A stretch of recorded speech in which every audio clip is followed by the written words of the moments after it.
এখন বাংলাদেশে সবচাইতে বড় চিন্তা যেটা টুপিওয়ালা মাথায় দেয় যারা, তাদের এরকম মানুষকে 10 জনকে যদি আপনি খাবার খাওয়ানোর জন্য ডাক দেন বাড়িতে, 5 জন থানায় খবর দেবে গোপন মিটিং হচ্ছে। আর কথা বলি না কেন? এ চিন্তায় দেশে আছে না? কোথায় নিয়ে গেছেন আপনি এটা না থাকার কারণে? সুতরাং এইটা নিয়ে আসেন, ওই চিন্তা থাকবে না। আহমেদ আলীর মতো 10 জন মানুষকে না, 10,000 মানুষকে খাওয়ালেও থানায় কেউ যেয়ে বলবে না যে ওখানে গোপন মিটিং হচ্ছে। যে সমস্ত চিন্তা আজ আমাদেরকে ঘিরে ধরেছে, যে সমস্ত ভয় আমাদের মনে, এখন 24 ঘন্টা আল্লাহ গ্যারান্টি দিলেন একটাও থাকবে না, তার কথা আমাদের বিশ্বাস হয় না। বিশ্বাস হয় সলিমুদ্দির কথা। এই জন্য আমরা চাই এটা যদি এই দেশে কায়েম হয়, বাস্তবায়ন হয়, কি হবে বলেন? ফাস্তাজহারাহু শব্দের দিকে খেয়াল করেন। আল্লাহর নবী জানিয়েছেন, যারা কোরআন এই 4টা হক আদায় করে পড়ে এবং কোরআনকে যারা ইজহার করার চেষ্টা করে, ইজহার মানে এজহারের 99টা অর্থ আছে। এজহার মানে প্রকাশ করা, এজহার মানে দাঁড় করানো, এজহার মানে বিজয় করা, এজহার মানে প্রতিষ্ঠিত করা, এজহার মানে কায়েম করা, এজহার মানে প্রকাশ করা, এজহার মানে দেখানো, এজহার মানে স্পষ্ট করা। 99টা অর্থ আছে। তাহলে যে ব্যক্তি কোরআন পড়ে আর কোরআনকে এজহার করে, মানে কোরআনকে বিজয় করার জন্য চিন্তা করে। মাওলানা রবিউলের শেষ কথা ছিল কি, তিনি সে আল্লাহ যিনি হক, দিনই হক দিয়ে আপনাকে পাঠিয়েছে পৃথিবীর যত ধর্ম আছে সব পেছনে ফেলে ইসলামকে কায়েম করার জন্য। লিইয়ুযহিরাহু আলাদ দীনি কুল্লি। যদিও কাফের মুশরিক যারা, তাদের এতে মন খারাপ হবে, হয় হোক, এ কাজ আপনাকে করা লাগবে। নবী নেই, নবীর উম্মতের দায়িত্ব এখন এইটা না? এক কথা বলেন না কেন?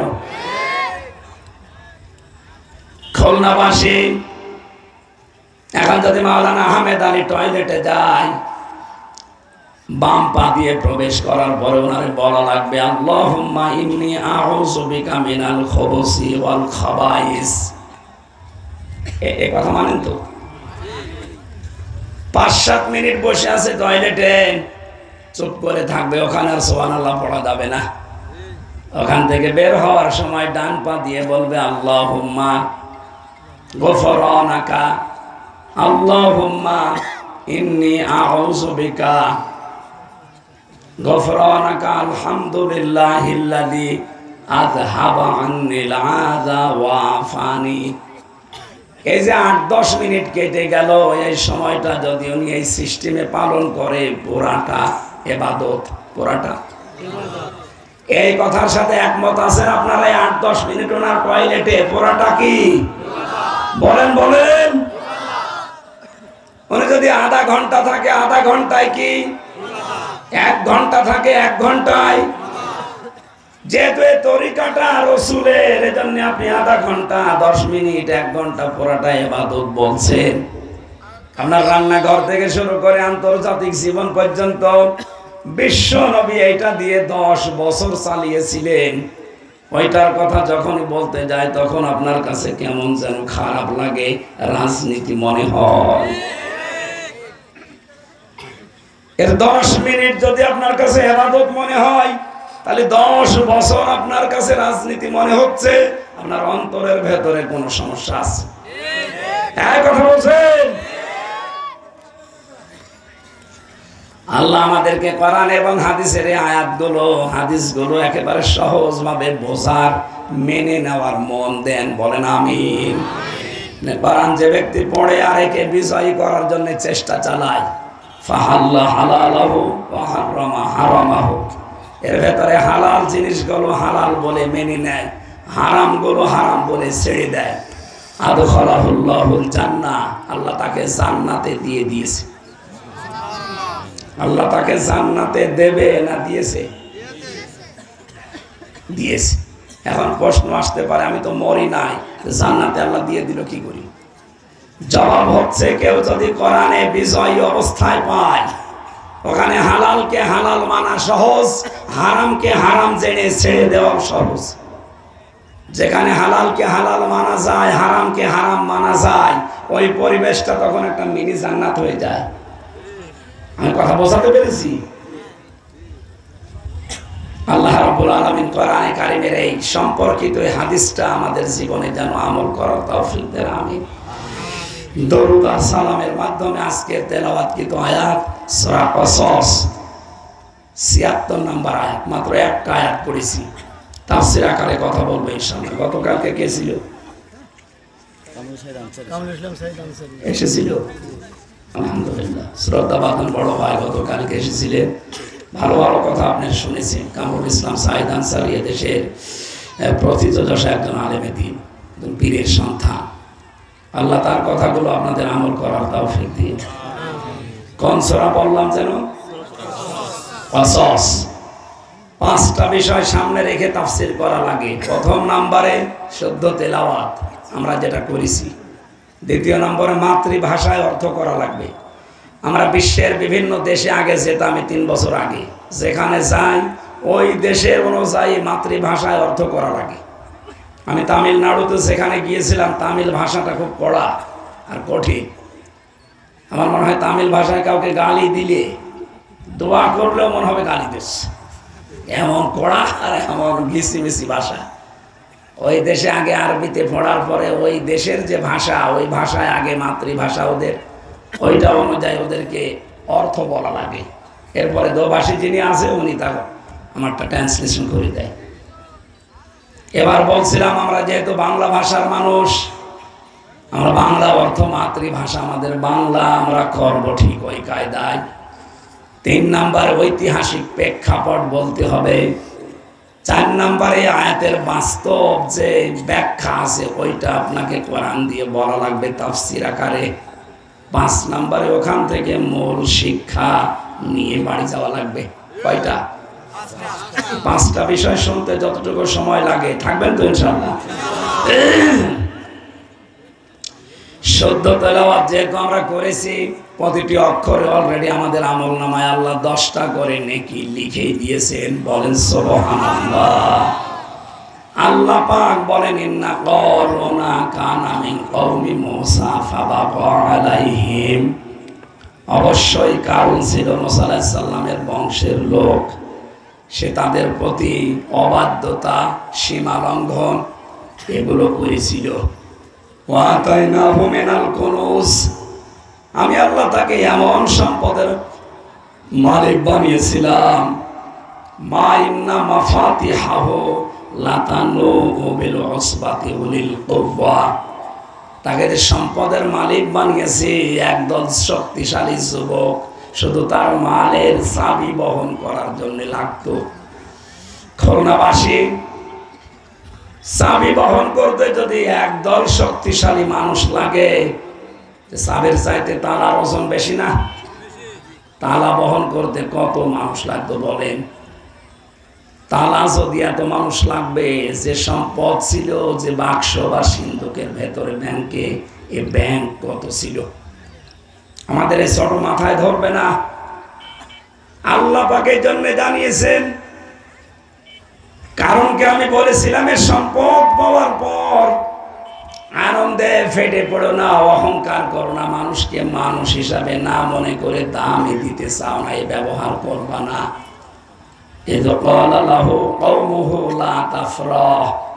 তার বংশের, তার এলাকার যারা সম্মানিত মানুষ, সৎ মানুষ, আলেম যারা, জ্ঞানী যারা, তাদেরকে এই কথাগুলো ওরা বোঝাতো। আলেমেরা ওই সম্পদশালী কারণকে এই কথাগুলো বুঝিয়েছে। সে সম্পদের মোহে পড়ে অহংকার করে মানুষকে মানুষ মনে করেন, এটা বন্ধ করেন। ইন্নাল্লাহা লা ইউহিব্বুল ফারিহিন, অবশ্যই আল্লাহ বেশি আনন্দ করা মানুষকে ভালোবাসেন না। আয়াতের বাংলা অর্থ এটা ছিল।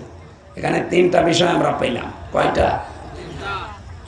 আমার গলা নাই ভেঙে গেছে, আপনাদের তো গলা ভালো আছে, জবান খুলে বলেন তো কয়টা? পৃথিবীতে 3টা বিষয় যার কাছে থাকে সে এমনি এমনি গরম হয়। একটা হচ্ছে টাকা, আর একটা হচ্ছে ক্ষমতা, আর একটা নারী। কি বললাম? আমি কি বানিয়ে বলছি? তাফসীর থেকে বলছি, এই তিনটা বিষয় যার কাছে থাকে ও দিন যত যায় তত গরম হয়। এই পৃথিবীতে সবচাইতে বেশি মানুষকে জাহান্নামে পাঠিয়েছে টাকা, ক্ষমতা আর নারী। এখন হয়তো এটা নেই, বলেন। আজ টাকা যাদের বেশি, আপনি তাকান, ওদের মা মনে হয় মাটিতে পড়তে চায় না। আর চেয়ার যাদের আছে, কি হনরে হনুমান হয়ে গেছে, একটা বারের জন্য ভাবে না যে চেয়ার স্থায়ী না। এই যে আমি চেয়ারে বসেছি, এটা কি স্থায়ী না? আমাকে আগে চেয়ার বলে দিয়েছে হামসা, বেশি সময় না, 1-1.5 ঘন্টা, এরপরে ওঠা লাগবে, নতুন মানুষ এখানে এসে বসবে, হয় সভাপতি বসবে, নাই প্রধান অতিথি আসলে উনি বসবে। একথা বলছেন এখানে? পৃথিবীর প্রত্যেকটি চেয়ার এই কথা তার যে বসে তাকে বলে দেয় কানে কানে, যদিও আমরা হয়তো শুনতে পাই না। পৃথিবীর বড় চেয়ারে বসেছিল না ফেরাউন? কথা বলে না কেন? নমরুদ যে চেয়ারে বসা ছিল, চেয়ারে বসিয়ে জুতা পিটা দিয়ে দুনিয়া থেকে বিদায় দিয়েছিল। এই জন্য পৃথিবীর ময়দানে চেয়ারে বসলে অহংকার করা যাবে না। চেয়ার মানে আমি কিন্তু এই যে এই চেয়ার, এই যে এই চেয়ার, এই চেয়ারের কথা বলছি। অনেকে মনে করেছে পারে ওই চেয়ারের কথা বলে আমি মার খাবো, হ্যাঁ, মরে গেলে ওই চেয়ারের কথা বলবো না। ও চেয়ার কি আমার পর্যন্ত থাক। চেয়ার মানে কোন চেয়ার? এটাই কালো চেয়ার, এখানে বসলে তারে ওঠা লাগবে। এই জন্য চেয়ারের অহংকার আমাদের সাজে না। কথা বলেন না কেন? 3 নম্বরে নারী। 3 নম্বরে কি? হাজারো মানুষ জাহান্নামে যাচ্ছে নারীর কারণে। এই জন্য আল্লাহ এই 3টা বিষয় একটা একটা করে সূরার ভেতরে খুব সুন্দরভাবে সাজিয়েছেন। 3 নম্বরে পেয়েছি কি? ঐতিহাসিক প্রেক্ষাপট, শানে নজুল। কোরআন শরীফের ভেতরে 88টা আয়াত দিয়ে এই সূরাটা আল্লাহ সাজিয়েছেন। এই সূরা একবারে মদিনা, মক্কার জহফা নামক জায়গায় একবারে আল্লাহ নাজিল করেন, যেদিন বিশ্ব নবী মক্কা থেকে মদিনায় হিজরত করে কাবা শরীফের বাইরে চলে গিয়েছিলেন। মুহাম্মদ রাসূলুল্লাহ দাওয়াতি কাজ শুরু করার পর তাকে যে জুলুম, অত্যাচার, নির্যাতন গুলো করা হয়েছিল আমরা বিভিন্ন সময় ওয়াজ মাহফিলে, তাফসীর মাহফিলে শুনেছি। নবীজিকে 3 বছর পর্যন্ত শিয়াবে আবু তালিবের জেলখানায় আটক রাখা হয়েছিল। কথা বলেন না কেন? বিশ্ব নবীকে শেষ পর্যন্ত মেরে ফেলার ষড়যন্ত্র পর্যন্ত শয়তান আবু জেহেলকে দিয়েছিল। দারুন নাদওয়ার বৈঠকে বৈঠক করেছিল 24 জন সংসদ সদস্য নিয়ে। আবু জেহেলকে সিরাত ইবনে হিশাম থেকে বলছি, সিরিয়া থেকে একজন মুরব্বী, কথাগুলো ভালো করে শোনেন, শিক্ষা আছে। সিরিয়া থেকে একজন মুরব্বীর সুরত নিয়ে শয়তান নিজে সরাসরি ওই বৈঠকে বসে আছে, চুপ করে কথা বলে না। একজন বলে, কাজ করো, মুহাম্মদকে আবার জেলে পাঠাও, 1 ঘড়ি করে দাও, বয়কট করো। আরেকজন বলে, না, বয়কট করে 1 ঘড়ি করে জেলে পাঠিয়ে হবে কি, যা ছিল তার চাইতে আরো জনপ্রিয়তা বেড়ে গেছে, সুতরাং এভাবে হবে না। একজন বলে, কাজ করো, দেশ থেকে তাড়িয়ে দাও।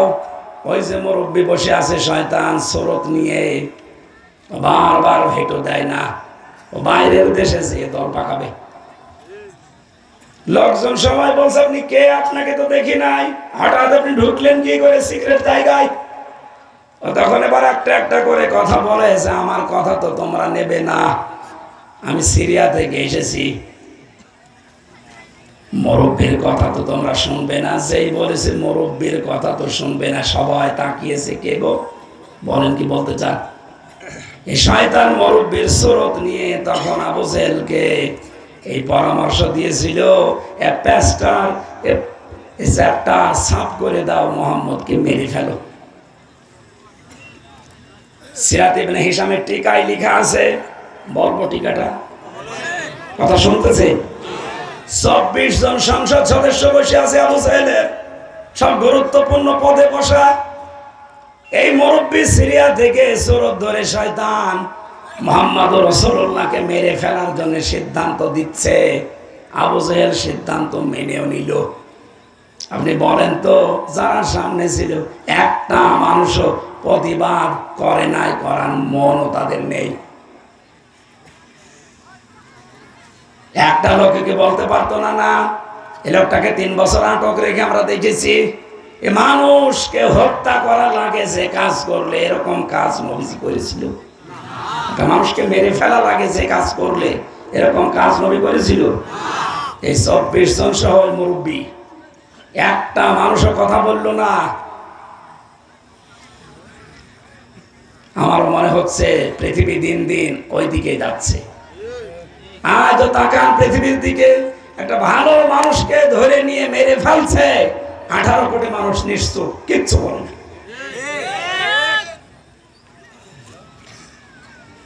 আপনি কি বুঝে শুনে ঠিক বলছেন না কেউ পাশের লোক বলছে তা ঠিক বলছে?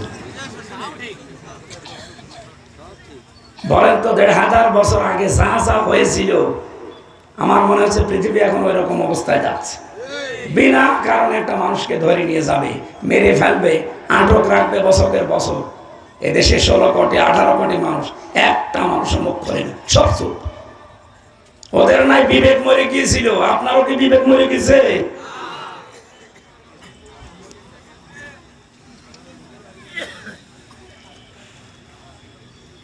এই শয়তান সিরিয়ার এই মুরব্বির সুরত নিয়ে আবু সাহেলকে বলে, দেখো যে বংশে এসেছে, এই কুরাইশ বংশ, এ বড় দামি বংশ, খুব শক্তিশালী বংশ, এভাবে মেরে তোমরা শেষ পর্যন্ত টিকে থাকতে পারবা না। এক কাজ করো, যে 24 জন এসেছে, এই মদিনা মক্কা এলাকায় যারা বসবাস করে, 24 এলাকা থেকে 24টা গোত্র থেকে এক একজন বংশ থেকে এক একজনকে নিয়ে আসো, সবাইকে মিলে ওর বাড়িতে পাঠাও রাতের বেলা, সবাই মিলে হত্যা করবে, তখন কেউ কারো উপরে দোষ দিয়ে বেঁচে থাকতে পারবে না। বুদ্ধি দেখেছেন কিরকম বুদ্ধি দিতেছে মুরব্বী? 24 জন দাঁড়িয়ে আছে নবীর ঘরে। আল্লাহ নবী মুহাম্মদ রাসূলুল্লাহ সাল্লাল্লাহু আলাইহি সাল্লাম শুয়েছিলেন বিছানার উপরে। জিবরাইল এসে বলে, হে নবী তাড়াতাড়ি ওঠেন, ওরা আপনাকে মেরে ফেলার জন্য চারিদিকে সারিবদ্ধ হয়ে দাঁড়িয়ে আছে। নবীজি বললেন, ভাই জিবরাইল দাঁড়ান, আপনি ওরা মেরে ফেলবে দাঁড়িয়ে আছে এই কথা শোনালেন, কিন্তু ওদের যে আমানত আমার ঘরের ভেতরে টোপলা বাঁধা, এই আমানত গুলো আমি কি করব এইটা তো শোনালেন না। খুলনাবাসী বিবেক যদি থাকে একটু কাজে লাগা। এখানে উপজেলা চেয়ারম্যান বসে আছে, 1628 জন মানুষ দায়িত্ব পালন করছে বাংলাদেশের। বিশ্বনবী জীবন মরণ নিয়ে যেখানে টানাটানি, ওই অবস্থায় কি বললেন? ও ভাই জিবরাইল, আপনি আমাকে বলছেন ওরা চারিদিকে মেরে ফেলবে দাঁড়িয়ে আছে, কিন্তু ওদের আমানত গুলো আমি কি করব এটা বললেন না। এইটা নিয়ে যদি এখন আমি পালিয়ে চলে যাই, আমার আলামিন নামের কলঙ্ক হবে। কোন নামের? আরো জোরে। ওপর থেকে যে বাজেট গুলো আসে এই জনগণের জন্য, এই বাজেট গুলো যদি আমি মেরে খাই, রাস্তা ব্রিজ কালভার্ট, আমার মুসলমান নামের কলঙ্ক হয় না? কত দূর যাচ্ছে কথা টের পাচ্ছে? আর যদি এই সেন্স নিয়ে আমরা দায়িত্বে থাকতাম, আল্লাহর কসম আমার দাদা তো চেয়ারম্যান ছিল, রাস্তার জন্য যে বাজেট আছে, যদি বাজেট গুলো সঠিকভাবে ব্যয় করা যেত, এদেশের 1 ইঞ্চি রাস্তা কাঁচা থাকার কথা না। নবীজি এরকম কঠিন মুহূর্তে আমানতের দায়িত্ব ভোলেননি। নিজের জামাই হযরতে আলীকে বললেন, বিছানায় শুয়ে পড়ো। মরণের বিছানায় নিজের জামাইকে রেখে আমানতের দায়িত্ব পালন করছে। আর আমরা এত সহজ ভাবেও পালন করতে চাই না, আর মেরে খায়। আমার মুসলমান নামের কলঙ্ক হয় না? হযরতে আলীকে বললেন, এক কাজ করো, চাদরটা গায়ের উপরে দিয়ে আমার বিছানার উপরে শুয়ে পড়ো। ওই যে আমানতের টোপলা গুলো দেখতে পাও, আমি যখন চলে যাব মদিনায়, এই আমানত গুলো সবার কাছে পৌঁছিয়ে 3 দিন পরে আমার সাথে দেখা করবা। হযরতে আলী বলেন, হে নবী আপনি যান, আমার বিশ্বাস হয়ে গেছে আপনার কথার উপরে যে 3 দিনের ভেতরে আমার মরণ হবে না। কি বিশ্বাস করতো রসুলের কথাকে বলেন তো? এখনই বিছানার উপরে শুয়ে পড়লে 24 জন খোলা তরবারি নিয়ে দাঁড়িয়ে আছে, আসবে নবী মনে করে কুপিয়ে শেষ করে ফেলবে। অথচ নবীর কথার উপরে কত দৃঢ় বিশ্বাস। নবী আপনি যান, অন্তত 3 দিনের ভেতরে আমার মরণ হবে না, কারণ আপনি বলেছেন 3 দিন পরে মদিনায় আমার সাথে দেখা করবা।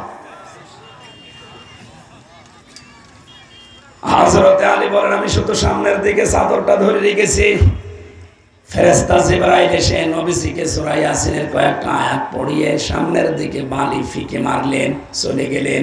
ওটা আমার বোঝানোর বিষয় না, আমার শিক্ষার বিষয়। হযরতে আলী এই 24 জন ঘরে প্রবেশ করার পরে দেখে হ্যাঁ শুয়ে আছে, মনে করে মোহাম্মদ শুয়ে আছে। একজন বলে দেয়, আর একজন বলে দাঁড়া একটু দেখে মারি। চাদরটা তুলবে হযরতে আলী এই যে ধরে আছে, চাদর ওরা তুলতে পারে না, এত নাড়াচাড়া করে, এত ঝাপটা ঝাপটি করে না, হয় না, ধস্তা ধস্তি করছে, হয় না। কি গো কয়জন ভেতরে আছে? সাইজ দেখে তো মনে হচ্ছে একজনই, এত শক্ত কেন? আমরা 24 জন ধরে ধস্তা ধস্তি করি, অথচ চাদর খুলতে পারি না। হযরতে আলী মনে মনে সিদ্ধান্ত নিয়েছে, যতক্ষণ আমার সাথে এরা ধস্তা ধস্তি করবে, আমার নবী 2 পা মদিনার দিকে এগিয়ে যাবে। ও বাংলার 18 কোটি মুসলমান, এখান থেকে শুধু শোনা না, সুবহানাল্লাহ পড়া না।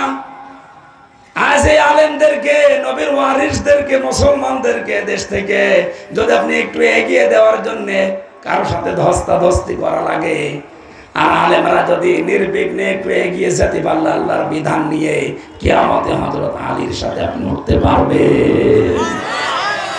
আমি কি বোঝাতে চেয়েছি? অন্তত জ্ঞানী মানুষ তারা বুঝেছে না, ঠিক আন্দাজ করবেন না, বুঝতেছেন আপনি এই কথার লর্ড কত জানেন। আজ আমাকে কোরআনে কারীম প্রচার করার জন্য, কোরআন প্রতিষ্ঠা করার জন্য যদি পথগুলো আপনারা একটু নাড়াচাড়া দিয়ে একটু ধস্তাধস্তিও যদি কারোর সাথে করা লাগে করে এগিয়ে দিতে পারতেন, আমি যেহেতু নাইবে রাসূল, রাসূলের উত্তরাধিকারী, কিয়ামতে আপনি হযরত আলীর সাথে উঠতে পারতেন। এতটুকু ধস্তাধস্তি করা যাবে না। আমি আশা করি আপনি বুঝে কাজে লাগাবেন। হযরতে আলী চিন্তা করলেন, ওরা না জেনে যদি কোপ দিয়ে দেয়, হয়তো আমার মরণ হবে না, আমি ক্ষত বিক্ষত হয়ে যাব। তাড়াতাড়ি করে চাদরটা ছেড়ে দিলেন। হযরত আলী পরবর্তীতে জানিয়েছেন, আমি যদি ওই দিন চাদর না ছাড়তাম, ওরা 24 জন না 24,000 যুবক যদি টান দিত, চাদর খুলতে পারতো না। কি একটা শক্তি এসে আমার হাতের ভেতরে ভর করেছিল, আমি নিজেও জানি না। আজ আলেমদের পক্ষে, এদেশে ইমানদারদের পক্ষে যদি আপনি একটু ধস্তাধস্তি করতে চান, আল্লাহর কসম আপনার এই দুর্বল হাতকে সবল করার জন্য আল্লাহ ফেরেশতা পাঠাবে।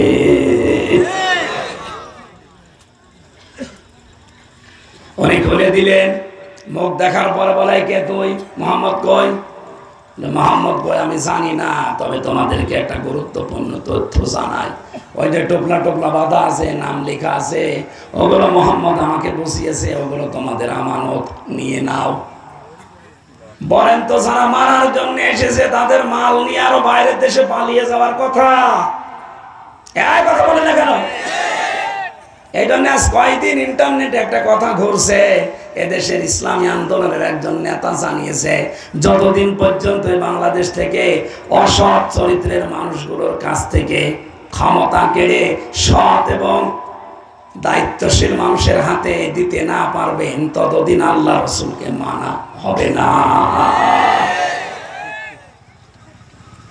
আমরা চাই আবু জাহেলের মতো মানুষের মাথার উপর থেকে খাবারের ঝুড়ি নামিয়ে আবু বকরের মতো মানুষের মাথায় তুলে দিতে। হযরত ওমর খাবারের ঝুড়ি যখন পেয়েছিলেন, এর আগে ছিল যার কাছে, এই লোকটা থাকতে দুনিয়াটা জাহান্নাম ছিল আবু জাহেলের কারণে। অথচ একই খাবারের ঝুড়ি যখন হযরত ওমরের মাথার উপরে আল্লাহর নবী তুলে দিয়েছেন, কি অবস্থা তৈরি হয়েছিল। গভীর রজনীতে ঘুরে ঘুরে দেখতেন এলাকার মানুষের অবস্থান কি। আমি শুধু বলার জন্য বলছি না, বাস্তব কি তাকান। হঠাৎ একটা বাড়ির সামনে দিয়ে যাওয়ার সময় দেখলেন এক বাড়ি থেকে একটা যুবক মানুষ বের হয়, আবার প্রবেশ করে, বের হয়, আবার প্রবেশ করে। ওই লোকটার কাছে গিয়ে বলে, ওই কে তুমি? বারবার ঘরের ভেতরে যাও, বের হও। লোকটা বলে, পথিক, আমি তো এই বাড়ির মালিক, আপনি কে? হযরত ওমর বলে, ভাই ভুল হয়ে গেছে, আপনি তো বারবার বের হচ্ছিলেন, এই জন্যই তো প্রশ্ন করলাম। লোকটা বলে, পথিক, আমার মতো বিপদের দুনিয়ায় আর কেউ নেই। আমার স্ত্রী সন্তান সম্ভবা, এখনই তার বাচ্চা হবে, কিন্তু এ বিষয়ে আমি একেবারে অনভিজ্ঞ, কিচ্ছু জানি না। স্ত্রী আমার কান্নায় ভেঙে পড়েছে, অস্থির হয়ে গেছে ব্যথার যন্ত্রণায়, কি করবে, একটা ধাত্রীও আমার কাছে নেই। হযরত ওমর বলেন, আমার মাথায় যেন আকাশ ভেঙে পড়েছে, দৌড় দিয়ে বাড়িতে গেলাম, নিজের স্ত্রীকে ডাক দিয়ে বললাম, আব্দুল্লাহর মা, আল্লাহ জান্নাত বিক্রি করছে, যদি কিনতে চাও আমার সাথে দৌড়াও। ও বাংলার দায়িত্বশীল মানুষগুলো, আমি বারবার 1628 জন মানুষের নাম এমনি বলছি না, সত্যি সত্যি কোরআন আমি হাতে নিয়ে মাথায় নিয়ে বলছি। ইসলামী আন্দোলনের যে নেতাই কথা বলেছে আজ কয়েকদিন আগে, সত্যি যদি সব দায়িত্বশীল মানুষগুলোকে আমরা এই কাজের ভাগ দিতে পারতাম, আল্লাহর কসম আমার মনে হয় এই দেশে একজন মেম্বারকেও এরকম চরিত্রে পাওয়া যাবে না। সে দেশের প্রধানমন্ত্রী, সে বলছে স্ত্রীকে, জান্নাত আল্লাহ বিক্রি করছে, যদি কিনতে চাও আমার সাথে দৌড়াও। তারা মানুষের খেদমতের ভেতরে জান্নাত দেখতে পেত, আর আমরা মানুষের 12টা বাজানোর ভেতরে জান্নাত দেখতে পাই। স্ত্রী বিষয়গুলো নিলেন, তোলা, ন্যাকড়া, তেল, আগুন, যা নেওয়ার নিয়ে বাড়িতে গেলেন, বাড়ির ভেতরে প্রবেশ করলেন। কিছুক্ষণ পরে আওয়াজ দিলেন, খলিফাতুল মুসলিমিন, আপনার বন্ধুকে খবর দিন, তার একটা পুত্র সন্তান হয়েছে, ছেলেটাও সুস্থ আছে, মা অসুস্থ আছে। হযরত ওমর বললেন, আলহামদুলিল্লাহ। কিন্তু ওই লোকটা বলছে, ইন্না লিল্লাহ। কি গো ছেলে তোমার, তুমি আলহামদুলিল্লাহ বলো না? আমি একজন পথিক, আমি আলহামদুলিল্লাহ বললাম। লোকটা হাঁ করে আছে, বলে, খলিফা, সত্যি কি আপনি? কি বললো এই লোক ভেতর থেকে, যে আপনি নাকি খলিফাতুল মুসলিমিন। আমি তো জানি দেশের খলিফা হযরত ওমর, আপনার নামে কথা বললো কেন? হযরত ওমর বলে, ভাই আমি সেই অধম। লোকটা কিছু টাকা, কিছু দেরহাম পকেট থেকে বের করে হযরত ওমরের হাতে দিলেন, ডাক দিয়ে বলে, খলিফা, রাতের বেলা আমার স্ত্রীর খেদমত করানোর জন্যে যে ধাত্রী, যে নার্স, যে সেবিকা নিয়ে এসেছিলেন, এই টাকাগুলো তারা দিয়ে দিয়েন। হযরত ওমর টাকা ফেরত দিয়ে বলে, ভাই, 1, 2, 3টা গভীর রজনীতে তোমার স্ত্রীর খেদমত করানোর জন্যে যে মেয়ে লোককে নিয়ে এসেছি, ও মেয়ে লোকটা কোনো ধাত্রী না, পেশাদার নার্স না, সেবিকা না, ওটা আমার নিজের স্ত্রী। কোথায় পৌঁছিয়েছিলেন বলেন? অথচ এই লোকটা টপ টেরর ছিল, ওর নাম শুনলে মানুষ না খেয়ে থাকতো, এরকম বয়স। সন্তানরা যদি খাবার না খেত মক্কা মদিনায়, মায়েরা বলতো, হা হুনা ওমর, ওমর আসতেছে, ভয়তে খাবার খেয়ে নিত। এইরকম একটা ড্যান্সার, এরকম একটা টপ টেরর মানুষকে আল্লাহ কোথায় পৌঁছিয়েছেন? নিজের স্ত্রীকে দিয়ে রাত 2টার সময় মানুষের খেদমতের জন্য নিয়ে যাচ্ছে, যে আল্লাহ জান্নাত বিক্রি করেছে, জলদি চলো।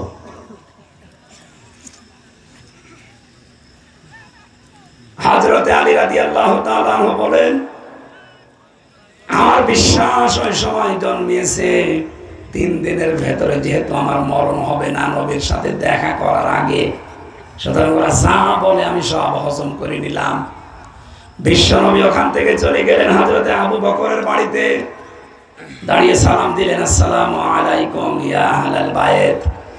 বাড়ির ভেতর থেকে সঙ্গে সঙ্গে আওয়াজ দিয়েছে, লাব্বাইক ওয়া সাদাইক ইয়া রাসূলুল্লাহ। নবীজি বলেন, আবু বকর, মাত্র একবার ডাক দিয়েছে রাত 2টা 3টার সময়, তুমি কি ঘুমাওনি? হযরত সিদ্দিক আকবর বলেন, হে নবী, 6 মাস আগে আপনি আমাকে একটু টাচ দিয়েছিলেন যে হিজরত করা লাগতে পারে। আপনি বলেননি যে তোমাকেই নিয়ে যাব, আপনি বলেছিলেন হিজরত করা লাগতে পারে, হয়তো তোমাকে নিতে পারি। এই পারি কথা শোনার পর 6 মাস আমি আর বিছানায় ঘুমাইনি। যতটুকু জিনিস নেওয়া যায় ওগুলো নিয়ে আমি নিজেই এই বিছানার সাথে হেলান দিয়ে প্রতিদিন ঘুমাই। আল্লাহ পাক বলেন, এভাবে যদি আমার রাসূলকে তোমরা ভালোবাসতে পারো কি করব আমি জানো? কুল ইন কুনতুম তুহিব্বুনাল্লাহ ফাত্তাবিউনি ইউহিব্বুকুমুল্লাহ ওয়া ইয়াগফির লাকুম যুনুবাকুম আল্লাহু গফুরুর রহিম। এভাবে যদি আমার রাসূলকে ভালোবাসা দিতে পারো ইত্তেবা অনুসরণের মাধ্যমে, আমি আল্লাহ বলছি জীবনের অপরাধ শুধু মাফ করব না, ওই জায়গাটা ফাঁকা হয়ে যাবে, নেকি দিয়ে পাল্টিয়ে দেব। বলেন সুবহানাল্লাহ। হযরত সিদ্দিক আকবরকে নিয়ে নবীজি চলতে লাগলেন। বিশাল যে ঘটনা আছে আমি সামারাইজ করছি এই কারণে, কয়েকটা শিক্ষা এবার বের করব। হযরত আবু বকরকে নিয়ে যেখানে তিনি গারে সরে 3 দিন ছিলেন, কত ষড়যন্ত্র হয়েছিল, একটা ষড়যন্ত্র কাজ হয়নি, সব আমার আল্লাহ বাঁচিয়ে দিয়েছেন। কেন বাঁচালেন? এখানে প্রশ্ন আসতে পারে, কেন বাঁচালেন? সুরাকার স্রোত ধরে এসেছিল, কত রকমের কায়দা করেছে, আল্লাহ সব জায়গা থেকে তাকে বাঁচালেন একটাই কারণ, বিশ্বনবীকে আল্লাহ জানিয়েছেন মা উনজিলা ইলাইকা মির রাব্বিক ওয়া ইল্লাম তাফআল ফামা বাল্লাগতা রিসালাতা ওয়াল্লাহু ইয়াসিমুকা মিনান নাস। আল্লাহ পাক বলেন, হে নবী, আমি যা নাযিল করেছি এই বিধান যদি আপনি প্রচার করেন, তাবলীগ করেন, মানুষকে জানানোর ব্যবস্থা করেন, বিপদ আপদ আসবে, আমি আল্লাহ আপনাকে নিজে বাঁচাবো। যেই দিন থেকে নবী যেটার তাবলীগ করা আরম্ভ করেছেন, ৮২ বার তাকে হত্যা করার জন্য চেষ্টা চালিয়েছে। ইহুদিরা একবার হত্যা করতে পারে নাই, প্রত্যেকবার বাঁচিয়েছে কে? ও বাংলার মুসলমানেরা, আজ যদি আল্লাহর কোরআনের সূরা মায়েদার এই ৬৭ নম্বর আয়াত আমরা হক আদায় করে পালন করি, প্রচার করার সিদ্ধান্ত নেই প্রত্যেকে, আল্লাহর কসম বিপদ আপদ আসবে, আমার আল্লাহ নিজের দায়িত্বে বাঁচাবে।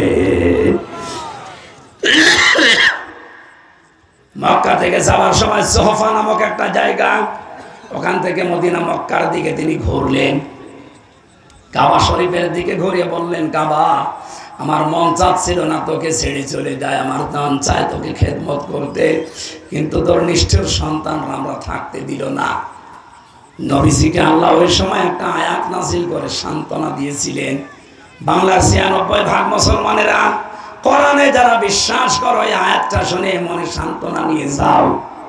ইন্নাল্লাযী ফারাদা আলাইকাল কোরআন লারাদ্দুকা ইলা মাআদ। এই সূরা কসসের ৮৫ নম্বর আয়াত। এ কোরআনের আইন মানা আপনার জন্য ফরজ। এ কোরআন মানার কথা বলতে গিয়ে আজ আপনাকে দেশে থাকতে দিল না, ওরা দেশ থেকে তাড়িয়ে পর্যন্ত দিচ্ছে। আমি আল্লাহ গ্যারান্টি দিলাম, সেখান থেকে আপনাকে বিদায় করে দেওয়া হচ্ছে, এই জায়গায় আপনাকে আমি ব্যাপক ক্ষমতা দিয়ে নিয়ে আসবো। বিশ্বাস যদি কোরআনের উপরে করে থাকেন, অত্যাচার জুলুম নির্যাতন যত বাড়বে তত তাড়াতাড়ি কোরআন বাংলাদেশে কায়েম হয়ে যাবে। মেয়েদের সন্তান যখন হয় প্রথমেই কিন্তু চলে আসে না, প্রথমে পানি আসে, এরপরে রক্ত আসে, এরপরে সন্তানের মাথা। ৫৩ বছর বাংলাদেশটা স্বাধীন হওয়ার পরে আমাদের পানির মতো জীবন কাটছিল। এরপরে এই কয়েক বছরে আমরা তামাম দুনিয়ায় দেখতে পাচ্ছি মুসলমানদের রক্ত ঝরছে। কথা বলে না কেন? বাংলাদেশে ঝরছে না? কত মানুষ গুম হয়ে গেছে, খুন হচ্ছে বিনা কারণে, বছরের পর বছর আটক আছে, রক্তক্ষরণ হচ্ছে হৃদয় দিয়ে, তার স্ত্রীর, তার মার, তার সন্তানের। আমারও বিনা কারণে যারা 3টা বছর কষ্ট দিয়েছে আমার স্ত্রী থেকে দূরে, মা বাপ থেকে দূরে। আমার ছোট মেয়েটা এখন আমার চিনি না, কারণ ওরা 1 বছর রেখে গিয়েছিলাম, এখন 4 বছর। আমার কাছেও আসেন, আমার চেনেও না। ও মনে করো আলাদা হুজুর। হ্যাঁ, জেল থেকে বাড়ি যেদিন আসলাম আমার বলছো, হুজুর আমাদের বাড়ি চলেন। আমাদের বাড়ি চলেন মানে ও মনে করছে অন্যান্য সময় তো হুজুররা আসে দেখা করার জন্য, মনে হয় ওরকম আর একটা হুজুর। হুজুর আমাদের বাড়ি চলেন। আমার মেয়ে থেকে আমার এই দূরত্বটা যারা তৈরি করে দিলেন, আপনার সন্তান, আপনার বউ, আপনার মা বাবা থেকে আল্লাহ কয়েকদিন পর আপনাকেও দূরে সরিয়ে দেবে। আমাকে যেখানে থাকতে দেন না, যেতে দেন না, এই পাশের জেলা সাতক্ষীরা, কোথায় বাড়ি ভদ্রলোকে জানি না, এসেছে দায়িত্বে জেলা, এসে কোরআনে কারিমের কয়েকজন আলেমের নাম নিয়ে বলেছে, এরা ঢুকলে আমি এদেরকে মেরে ফেলবো, গ্রেফতার করবো। জেলা কি তোমার বাবার নাকি? চেয়ার পেয়ে কি হনরে হনুমান হয়ে গেছে। বড় দোয়া তো করা লাগে না, মুসাফির অবস্থায় এমনি মুখ দিয়ে চলে আসতেছে। যাদের কারণে বাংলাদেশ আমি কোরআন প্রচার করতে পারি না, প্রথমে দোয়া করলাম, আল্লাহ হেদায়েত দাও। যদি তোমার এলমে জানা থাকে যে ওগুলো আর ভালো হবে না, ওগুলো তাড়াতাড়ি ক্যান্সার তুলে নাও। কারণ 3টা বছর বাইরে থাকলে আমার মনে হয় আরো 150 মানুষ মুসলমান হইত। 4-5 বছরে 151 জনের উপর আমি মুসলমান বানিয়েছিলাম। এই 3 বছর আর বেশি হইতো না। এ বের হওয়ার পর কয়েকজন হয়েছে। আমার চেহারা দেখি হয় বলেন? 3 বছরের প্রতিদিন তাহাজ্জুদের নামাজ আমার দোয়া ছিল এটা, আল্লাহ যদি মুক্ত বাতাসে আমারে নিয়ে যাও, তোমার বান্দা বান্দীদের কোরআনের কথাগুলো সহজ সরল ভাষায় বোঝাতে পারি, আর ওরা যেন সহজে বুঝতে পারে, সেই তৌফিক আমাকে ভিক্ষা দিও। আল্লাহ আমাকে দিয়েছে। আমি অল্প সময় কথা বললো মানুষ বোঝে যে আমি বোঝাতে চাই কি। বোঝা যাচ্ছে না? আর যারা আমরা বিভিন্ন কায়দায় দূরে সরে যাচ্ছি, আল্লাহর কসম লা রদ্দু কাইলা মাগাদ তাকিদ দিয়েছেন আল্লাহ। অবশ্যই আপনাকে আমি এই জায়গায় বড় ক্ষমতা দিয়ে ফিরিয়ে নিয়ে আসবো। আমি ওই আয়াতের উপর 100% বিশ্বাস করে দাঁড়াচ্ছি। এদেশে আবার ইসলামের গতি সঞ্চার হবে, কালেমার পতাকা আবার উঠবে, আবার আলেমদের জন্য বাংলাদেশ মুক্ত হবে ইনশাআল্লাহ। বিশ্বনবী ওখান থেকে গেলেন। এই যে আয়াতগুলো নাযিল হয়েছিল 88টা, কয়টা? তার ভেতরে 76 নাম্বার আয়াতটা গুরুত্বপূর্ণ। এখানে 8টা ভাগ করা আছে। কণ্ঠটা যদি সাপোর্ট করতো আর আল্লাহ যদি ছেড়ে দিত, আমার মনে হয় পুরা 8টা বিষয়ে যদি তাফসীর আকারে কথা বলতে পারতাম আরো সহজ হতো বোঝা। যদি একটা শুধু টাচ দিচ্ছি, নবীজিকে আল্লাহ কারুনের ঘটনা শোনালেন কেন? আমি যারা মুফাসসির আছে, যারা তাফসীর পড়তে পারে তাদের বলছি, 42টার উপরে আমি তাফসীর দেখেছিলাম ভার্সিটিতে থাকাকালীন।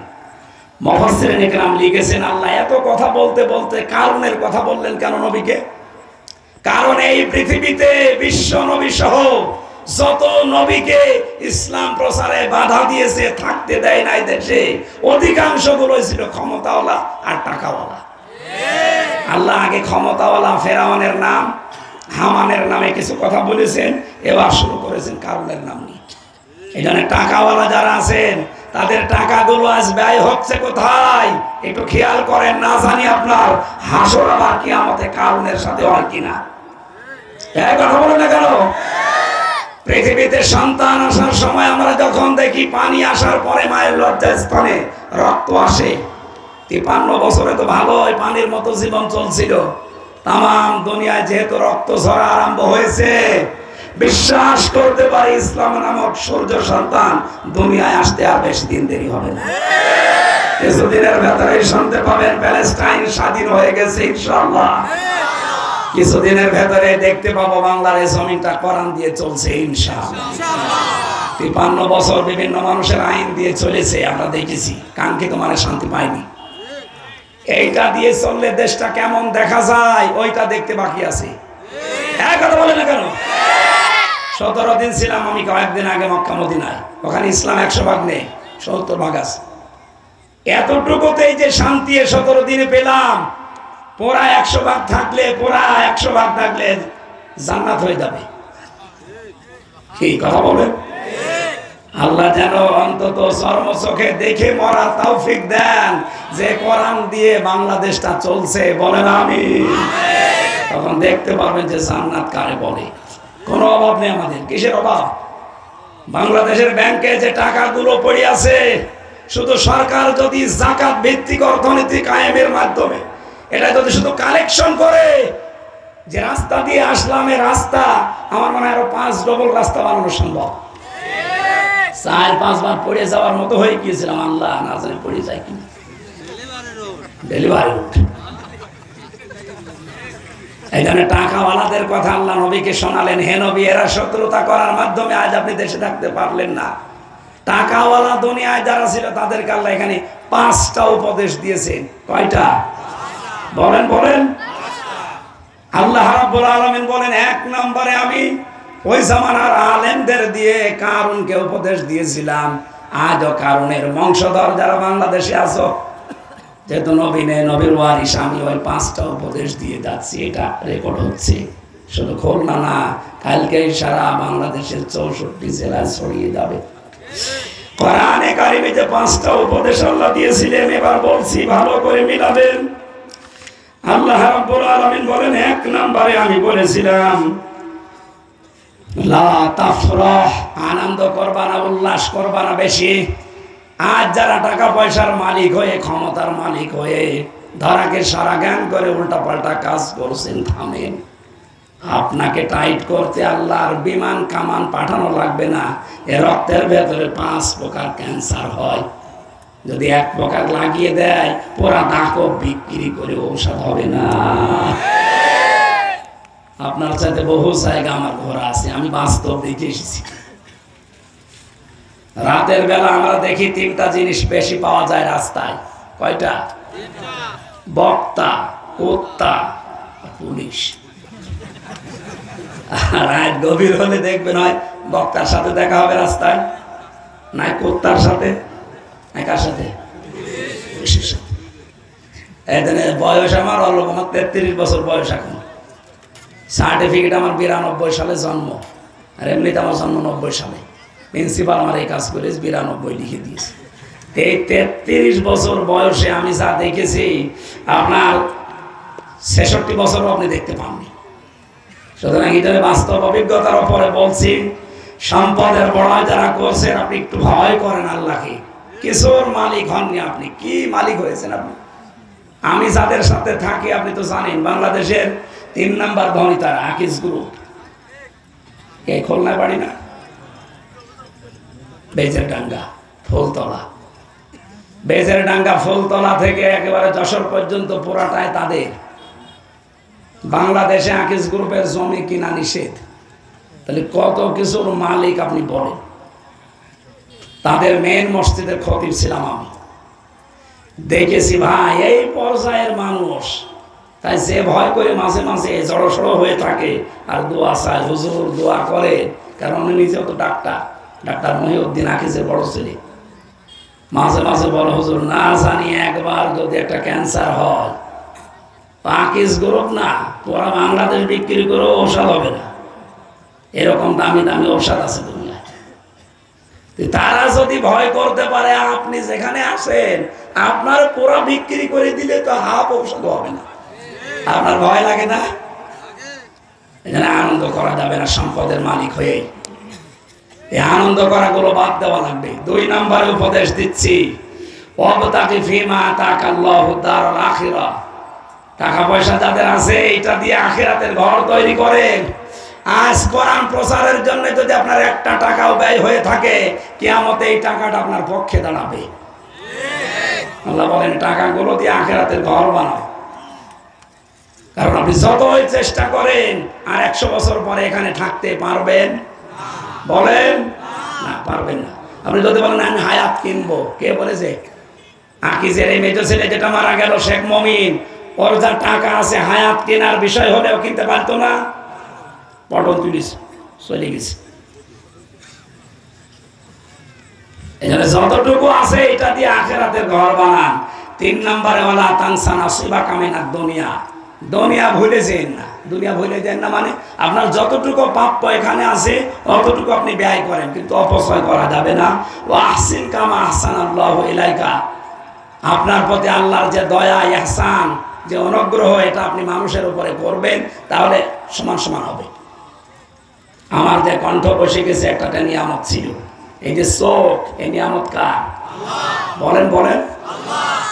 আমি সৌদিতে মদিনায় যখন ছিলাম কিছুদিন আগে একটা ভিডিও দেখছিলাম, বিচারক একটা 11 বছরের অন্ধ ছেলে হাফেজ, তারে ডাক দিয়ে বলছে, তুমি যে এত সুন্দর তেলাওয়াত করলে, তোমার যে চোখ নেই, তোমার আফসোস হয় না? আল্লাহর প্রতি তোমার কোনো অভিযোগ নেই?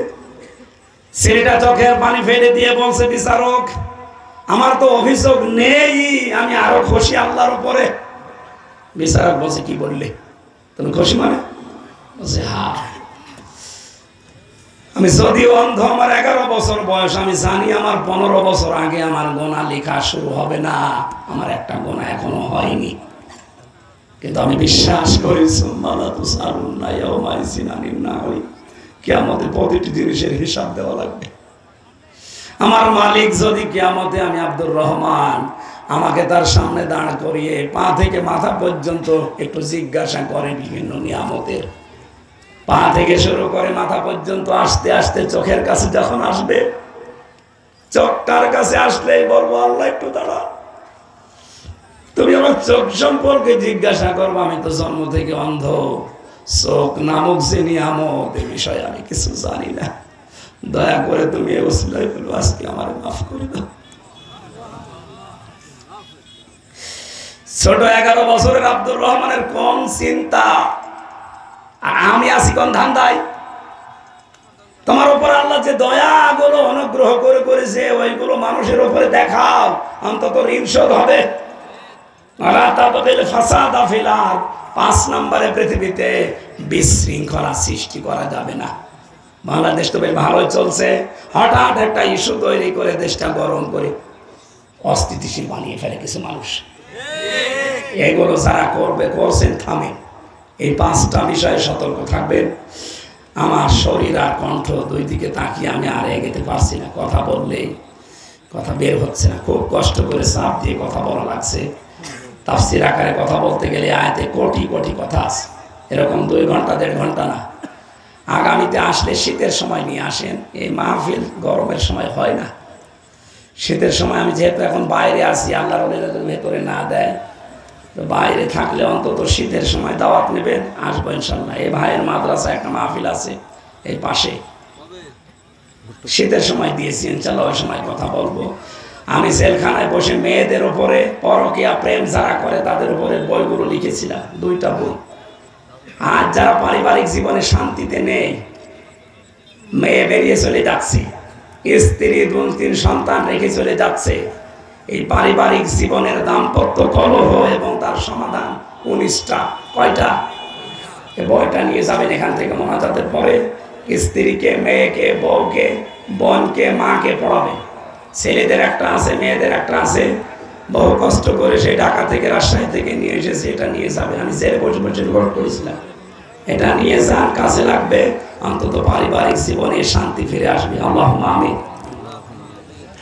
লা ইলাহা ইল্লা আনতা সুবহানাক, লা ইলাহা ইল্লা আনতা সুবহানাক, ইন্নী কুনতু মিনাজ জালিমিন, ইন্নী কুনতু মিনাজ জালিমিন।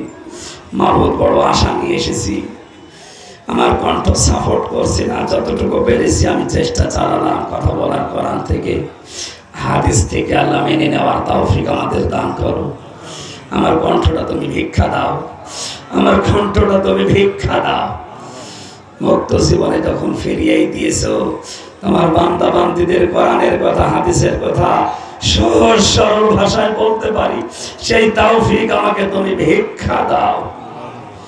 যত মানুষে মাহফিলের জন্য চেষ্টা চালিয়েছে, আমার আনিস ভাই, শহর আলী, মিস্টার দেলাওয়ার হোসাইন, মুসলিম শেখ, বাবুল শেখ সহ অনেক মানুষ অসুস্থ আছে। একজন ক্যান্সারের রোগী দোয়া চেয়েছে, শেফায়ে কামেলা জেলা নসিব করো।